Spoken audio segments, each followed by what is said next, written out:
नमस्कार, स्वागत है आपका अपना बिहार के इस बुलेटिन में। आपके साथ मैं हूं सोनाली सिंह। बुलेटिन की शुरुआत करेंगे इस वक्त की सबसे बड़ी खबर के साथ। राष्ट्रपति चुनाव पर सीएम नीतीश कुमार ने बड़ा बयान दिया है। उम्मीदवारी के सवाल पर सीएम नीतीश कुमार ने बयान दिया है, न मेरी इच्छा है और न ही मैं दावेदार हूं। सीएम ने सभी खबरों को गलत बताया है। मीडिया से भी नाम नहीं छापने की यहां पर सीएम नीतीश कुमार ने अपील की है। नीतीश कुमार ने कहा है कि अभी किसी का नाम सामने नहीं आया, किसी का नाम आएगा तो इस पर विचार किया जाएगा। इस मुद्दे पर बोलना अभी फिलहाल ठीक नहीं है। तो राष्ट्रपति चुनाव को लेकर सीएम नीतीश कुमार ने बड़ा बयान दिया है। उम्मीदवारी के सवाल पर सीएम नीतीश कुमार ने कहा है कि न मेरी इच्छा है जाने की और न ही मैं दावेदार हूं। वो देखिए, क्षमा करिए, उसको मत छापिए बिना मतलब की बात। न मेरी कोई इच्छा है न मेरा कोई है। कौन क्या बोलते रहता, आज से बोल रहा। कई महीना पहले चला एक बार, कभी कुछ चला देता है, कभी कोई चला देता है। हम लोगों की कोई दिलचस्पी इन सब चीज़ों में नहीं, हम पहले कर चुके आप लोगों को। आप कोई हमको बीच में मत ला करके मत पूछा उछा करिए, छोड़िए, उसका कोई मतलब नहीं। नहीं तो गलत कर दिया ना, बेमतलब का, वो भी पूरा नहीं दिया, फिर बाद में सफाई भी दिया। ये सब छोड़, कोई मतलब नहीं, सबकी सब पूछने से क्या मतलब। उन लोग को भी यही लोग फंसा लेते हैं। नहीं छोड़, कृपा कर दीजिए, वो सबसे कोई मतलब नहीं है।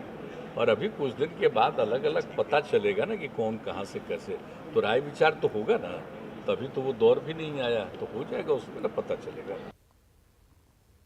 और वहीं सीएम नीतीश कुमार ने राष्ट्रपति चुनाव को लेकर यह भी कहा कि अब तक उम्मीदवार का नाम नहीं आया है, नाम सामने आने के बाद विचार किया जाएगा। साथ ही पसंद के उम्मीदवार का सीएम नीतीश कुमार समर्थन भी करेंगे। अभी तक किसी से इस पूरे मामले को लेकर बात नहीं हुई है। आप तो सब जानते ही हैं कि हमारी पार्टी ने पिछले 2 बार में तो जहाँ भी था, हम जहाँ थे उससे अलग को दिया, जो हमको पसंद आया, जो वोट आया। तो अभी तो कोई नौबत नहीं आई है, अभी तो ऐसा कुछ आया नहीं है। अभी तो कहीं से कोई कौन उम्मीदवार होंगे, एक ही होंगे कि अनेक होंगे, कोई बात तो हुई नहीं है। और हमको नहीं लगता कोई वार्तालाप है, कोई बातचीत भी है। अभी तक तो किसी भी प्रकार का दृश्य नहीं। और अभी जो हम लोग एनडीए में है, तो इसकी तरफ से कौन आएगा, एक आएगा कि फिर इसमें कोई होगा, तो ये सब बात तो आगे की ना बात है। अभी तक तो कोई बात नहीं आई। और वहीं नुपुर शर्मा केस को लेकर भी सीएम नीतीश कुमार ने बड़ा बयान दिया है। बयान देने वाले पर एक्शन हुआ, एक्शन के बाद हंगामा ठीक नहीं है।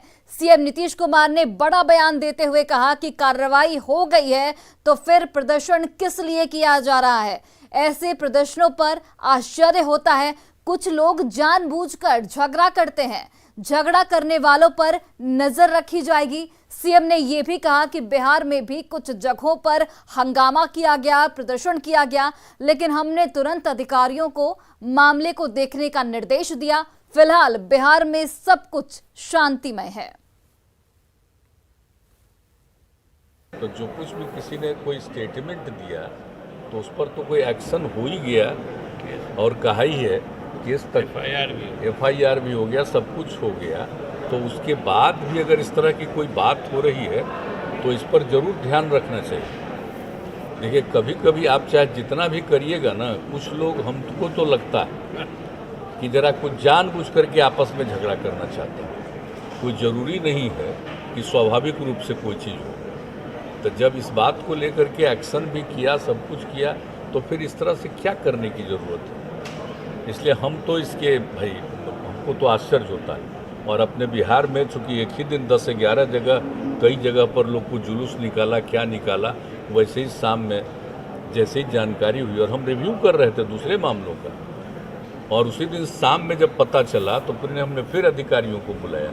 यहीं पर हैं ही सब, चीफ सेक्रेटरी हैं, आपके डीजीपी, सब लोगों को बुलाया और कहा कि तत्काल देख लीजिए कि कहीं कुछ नहीं हो। तो खैर बिहार में तो वो सब स्थिति ठीक है, नॉर्मल है। तो इसलिए इन सब चीज़ों को बहुत ज़्यादा प्रभावित करना ठीक नहीं।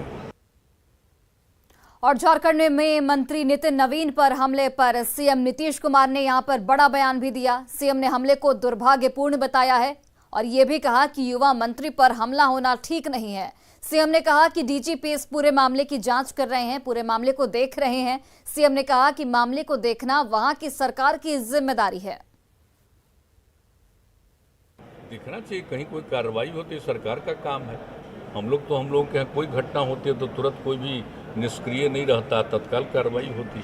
अगर वहाँ कुछ हुआ है, यहाँ के एक मंत्री के साथ हुआ है, तो यहाँ से तो सारी बात कही गई है। ये उनका दायित्व तो बनता है कि सब चीज़ को देखें। और नियम क्या कहता है, नियम क्या कहता है, किसी के साथ इस तरह का कोई दुर्व्यवहार करना अच्छी बात थोड़ी है और ठीक नहीं। और देखिए, हम लोग का जो मंत्री है यंग है, अब उसके साथ कुछ इस तरह की बात हुई, इसलिए तत्काल वहाँ सारी बातें की गई है, कही गई। और इधर सीएम नीतीश कुमार ने इतिहास दोबारा लिखने के प्रयास पर भी बड़ा बयान दिया है। सीएम नीतीश कुमार ने कहा कि इतिहास को कभी भी बदला नहीं जा सकता। इतिहास कोई कैसे बदल सकता है, ये भी सीएम नीतीश कुमार ने प्रश्न पूछा। तो इतिहास को बदलने के सवाल पर सीएम नीतीश कुमार ने कहा कि इतिहास दोबारा लिखने की कोई बात नहीं है, इतिहास कोई भी बदल नहीं सकता। अरे तो इतिहास बदल दीजिएगा, हमको तो मेरी समझ में नहीं कि कोई इतिहास बदल जाएगा। जो इतिहास है, हिस्ट्री जो भी है हिस्ट्री है। तो हमको तो नहीं कुछ समझ में आता है कोई इतिहास कैसे बदलेगा। इतिहास तो है ही। आप क्या चीज सोच करके बात कर रहे हैं, हमको तो नहीं लगता कोई इतिहास बदलने वाला है।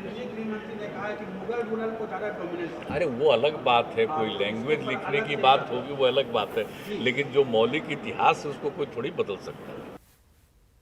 और वहीं मुख्यमंत्री नीतीश कुमार ने बख्तियारपुर में सीढ़ी घाट का निरीक्षण किया। यहां गंगा को घाट के किनारे लाने की कवायद लगातार जारी है। मुख्यमंत्री ने घुड़सवारी कर जाकर निर्माण कार्य को देखा।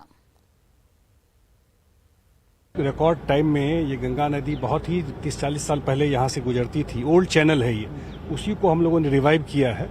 और आज मुख्यमंत्री जी आए और गंगा जी भी आज पूरा यहाँ से लेके बख्तियारपुर रामनगर तक पूरा ये चैनल एक्टिवेट हो गया। तो ये पूरा गंगा जी का पानी 12 महीने पानी रहेगा। 12 महीने गंगा जी का पानी रहेगा। गंगा जी रहेंगी यहाँ पर, जो पहले थी यहाँ पर। सर, ऐसा प्रयास और भी कहीं किया जा रहा है? बिल्कुल, एक लखनदई में आपने देखा, पीछे सीतामढ़ी में, और अन्य जगहों पर भी जहाँ जहाँ धीरे धीरे आप जानते ही जल जीवन हरियाली में बहुत जगह को हम लोग रिवाइव कर रहे हैं। बहुत सारे रिवरों को, बहुत सारे जो आप इंटरलिंकिंग, आपसे ही आज बात कर रहे थे, जो बहुत इंट्रालिंकिंग में बहुत सारा जो ओल्ड रिवर है उसको डिसिल्ट करके नया बनाने के लिए आइए। बख्तियारपुर में तो बहुत ही लाइव गंगा जी का यहाँ पर रहता था, जैसे लोग बताते हैं, और धीरे धीरे ये बंद हो गया था। तो अब बिल्कुल 12 महीना यहाँ गंगा जी का पानी रहेगा। बख्तियारपुर में मौजूद हैं और आपको हम पीछे तस्वीर दिखा रहे हैं। नीतीश कुमार जिस घाट से नीचे आ रहे हैं, बचपन में इन्हीं घाटों पे गंगा नदी बगल से गुजरा करती थी, जहां पे नीतीश कुमार स्नान करने आते हैं। कई बार उन्होंने इस बात का जिक्र भी किया और एक बार फिर से गंगा जो किनारे से काफी दूर हो गई थी, गंगा को नजदीक लाने के लिए, घाट के नजदीक लाने के लिए कवायद की जा रही है। और इस वक्त मुख्यमंत्री नीतीश कुमार आज खुद इसका निरीक्षण करने पहुंचे हैं और एक बड़ा प्रयास किया जा रहा है जल संसाधन विभाग की तरफ से कि गंगा को घाट के किनारे की ओर नजदीक लाया जाए। और एक बड़ी कवायद है और इस पूरे इलाके को खूबसूरत बनाने की भी तैयारी है। तो इस वक्त जो हम तस्वीर आपको दिखा रहे हैं, ये बख्तियारपुर की तस्वीर है। बख्तियारपुर की तस्वीर है जहां पे नीतीश कुमार खुद पहुंचे हैं और कई बार उन्होंने इस बात का जिक्र किया है कि जब वो बचपन में जब इस घाट के नजदीक आया करते थे तो यहाँ पे स्नान भी करते थे और गंगा नदी काफी किनारे होकर गुजरती थी। लेकिन समय के थपेड़ों के साथ साथ गंगा नदी भी तट से दूर चली गई। लेकिन जल संसाधन विभाग ने एक बड़ा प्रयास किया है और मुख्यमंत्री के निर्देश के बाद गंगा को घाट के किनारे लाने की तैयारी की जा रही है, कवायद की जा रही है।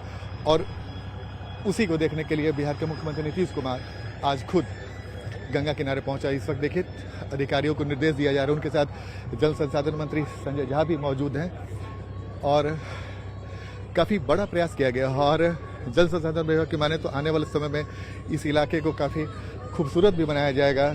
River front, Ganga river front से विकसित किया जाएगा। यहाँ पे साइकिलिंग, यहाँ पे गार्डनिंग की व्यवस्था होगी और पर्यटकों के लिए एक बड़ा स्पॉट बनाने की तैयारी बख्तियारपुर में की जा रही है। और नीतीश कुमार का आवास ठीक यहाँ से कुछ दूरी पर है।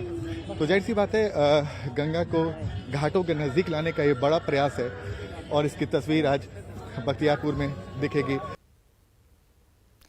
सीएम नीतीश कुमार के जनता दरबार में आज एक बार फिर आंगनबाड़ी नियुक्ति में गड़बड़ी का मामला सामने आया, जिसे सुनकर सीएम ने समाज कल्याण विभाग को फोन कर समस्या को तुरंत सुलझाने का आदेश दिया।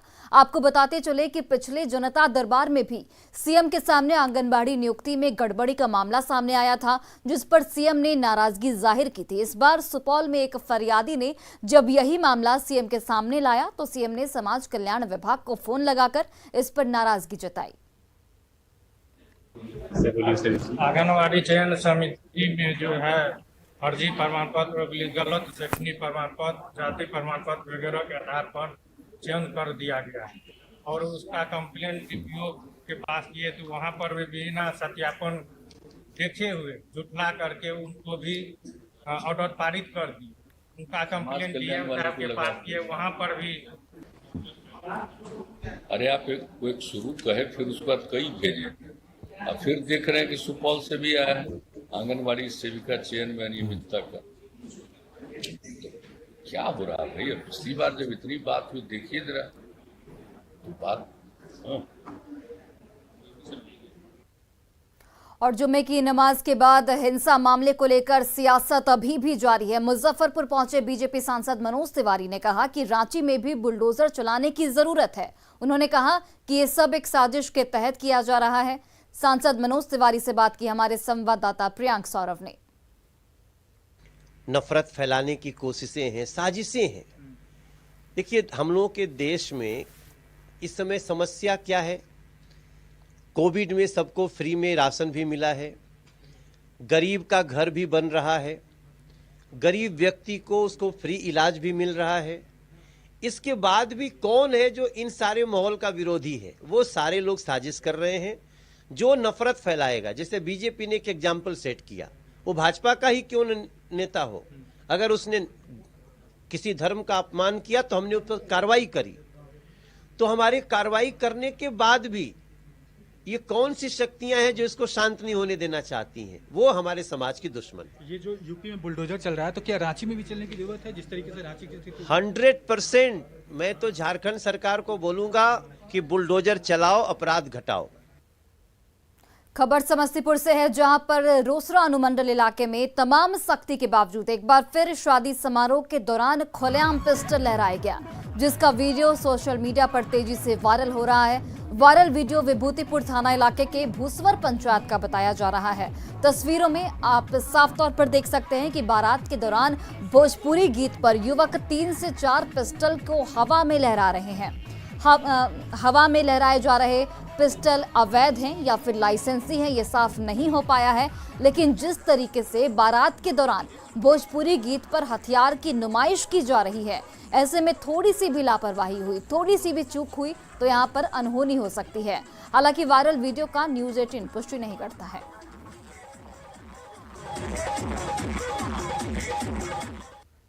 पटना के गर्दनीबाग में एसटीईटी पास अभ्यर्थियों का आंदोलन लगातार जारी है। बहाली की मांग को लेकर अभ्यर्थी लगातार सरकार के खिलाफ आंदोलन कर रहे हैं। अभ्यर्थी नए नए तरीके से अपना विरोध जाहिर कर रहे हैं। इस बार अभ्यर्थियों ने पकौड़े बनाकर विरोध जाहिर किया। इससे पहले अभ्यर्थियों ने हवन, भिक्षाटन और बूट पॉलिश कर विरोध जताया था। सरकार के जो मंशा था कि बिहार के पढ़े लिखे नौजवान साथियों को, युवा को जो है पकौड़ा तलना है, जो आज साबित करके सरकार दिखा दी है। क्योंकि बिहार में जो शिक्षक भर्ती है वो एकेडमिक बेस पे, जो हम कतई नहीं चाहते हैं कि बिहार में एकेडमिक का जो पैमाना है वो हम लोग चाहते हैं खत्म हो और शिक्षक भर्ती बोर्ड का गठन हो। यदि आपको लगता है कि एकेडमिक पैमाना अच्छा है तो बिहार के बीपीएससी और डॉक्टर के बहाली सब जो है एकेडमिक बेस पर लीजिए। शिक्षक भर्ती ही क्यों ऐसा एकेडमिक बेस पर लेते हैं? हम लोग इसी के लिए बैठे हुए हैं। बिहार विधानसभा के अध्यक्ष विजय सिन्हा ने कहा कि राजनीति को भ्रष्टाचार मुक्त करने के लिए अच्छे आचरण वाले लोगों को आगे लाने की जरूरत है। उन्होंने कहा कि विश्वसनीयता को बरकरार रखने के लिए बेहतर काम करने वालों को आगे बढ़ना होगा ताकि जनता का विश्वास न टूटे। देखिए, एक चीज मैं कहना चाहूंगा कि भ्रष्टाचार शब्द जो है, ये भ्रष्ट आचरण कई पहलू को अपने आगोश में लिए रहता है और इस पर चर्चाएं बहुत चली हैं। लेकिन राजनीति को भ्रष्टाचार मुक्त करने के लिए अच्छे आचरण, अच्छे कार्य करने वाले लोगों की जमात को आगे लाना है। और इसी बीच बड़ी खबर आपको पटना से बताते चले, जहां पर एमएलसी उम्मीदवारों को सर्टिफिकेट दिया गया है। जीत का इन्हें सर्टिफिकेट मिला है। सभी 7 उम्मीदवारों को यह सर्टिफिकेट दिया गया है। सभी का निर्विरोध निर्वाचन हुआ है। तो बड़ी खबर, बड़ी जानकारी आपको पटना से दे रहे हैं, जहां पर एमएलसी उम्मीदवारों को सर्टिफिकेट दिया गया है। जीत का सर्टिफिकेट मिला है। सभी 7 उम्मीदवारों को सर्टिफिकेट मिला है और सभी का निर्विरोध निर्वाचन हुआ है। पटना में दीघा पथ के साथ ही दीघा सेतु के पास दोनों तरफ रोटरी भी बन गई है। इन दोनों रोटरी के सहारे ही लोग आ जा सकेंगे। इस रोटरी से लोकनायक गंगा पथ से अटल पथ तक जाना आसान होगा। अटल पथ को भी गंगा पथ से जोड़ दिया गया है। और अधिक जानकारी दे रहे हैं हमारे संवाददाता विनीता मिश्रा। गंगा पथ के साथ ही दीघा सेतु के पास 2 रोटरी का निर्माण कार्य भी पूरा हो गया है। रोटरी कंप्लीट है और ये रोटरी यानी बीच रास्ते एक गोल सा सड़क, जिससे चारों तरफ आराम से आया जाया जा सकता है। ये अभी दीघा सेतु के पास है और ये जो सामने वाला सड़क आप देख रहे हैं, इसी गंगा पथ से आप पीएमसीएच सीधे जा सकते हैं, जहां आपको जाम नहीं मिलेगा। हालांकि अभी जो पीएमसीएच जाने का रास्ता है अशोक राजपथ होते हुए जाते हैं, जहां कहीं आपको जाम मिलते हैं, लेकिन इस रास्ते अब आपको जाम नहीं मिलेगा। और अब गंगा पथ को शहर से भी 4 रास्तों से कनेक्ट कर दिया गया है। इसमें ये एक महत्वपूर्ण रास्ता है अटल पथ। आर ब्लॉक और पटना जंक्शन होते हुए भी आप इस रास्ते का इस्तेमाल करते हुए गंगा पथ पर आ सकते हैं और गंगा पथ पर होते हुए आप पीएमसीएच जा सकते हैं। और हालांकि अभी जो मेरे पीछे आप देख रहे होंगे, ये इस रास्ते से आप दीघा एलिवेटेड सड़क का इस्तेमाल कर सकते हैं। दीघा सेतु पीछे है और जो ये रास्ता है पीछे दीघा एलिवेटेड रोड जाता है, जिस रोड का इस्तेमाल करके आप दीघा में पास करते हुए एम्स जा सकते हैं। यानी पीएमसीएच और एम्स की जो दूरी है वो सिमट गई है। अभी जो घंटों का सफर लोगों को तय करना पड़ रहा है, मरीजों को तय करना पड़ रहा है, इस सड़क के उद्घाटन से, गंगा पथ के उद्घाटन से वो मिनटों की दूरी बन जाएगी। सिर्फ 20 मिनट में ही लोग ये दूरी तय कर पाएंगे। Vinita Mishra, news 18 Patna. News 18 India ने टीआरपी के ताजा आंकड़ों में आज तक को पीछे कर दिया है। खबरों की तेज रफ्तार, मुद्दों पर जबरदस्त पकड़ और देश के सबसे अनुभवी चेहरों की बदौलत न्यूज़ 18 इंडिया ने आज तक से बाजी मारी है। ब्रेकिंग न्यूज, ग्राउंड रिपोर्ट, मुद्दों पर बहस हो या फिर देश विदेश की खबरों का संतुलित आकलन हो, न्यूज़ 18 इंडिया पर हर कसौटी पर खरा उतरा है। निष्पक्ष और सटीक खबरों का दूसरा नाम है न्यूज़ 18 इंडिया।